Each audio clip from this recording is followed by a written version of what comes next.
继续来看国内新闻，中国这2天禁止台湾的农渔产品进口哦。今仔日台东花莲分林的县长甲国民党的立委伫台北立法院开记者会，伊呼吁中央爱提出办法，唔通互农渔民食做是政治的牺牲品。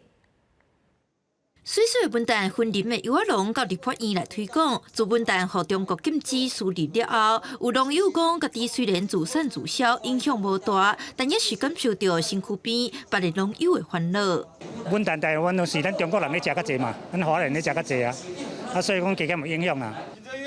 救救农渔民！ 为着替农民发声，几个国民党的县长嘛到立法院开记者会，要求中央提出具体方案。台东县长廖庆林就讲，台东的食客自去年9月就中国禁，欺负农民伫咧寻求销路修正检疫，不过中央政治化的动作，使互农产品变祭品。 暂时停止进口是政治问题的时候，我们整个傻眼哦。对于地方政府来说，我们努力的来降低我们的农药残检等等事情，全部都不是政治手段能够解决的。中央层级应该要开启两岸对话了哈，甚至能够两岸和平。我想这个才是针对我们所有的百姓之福啊。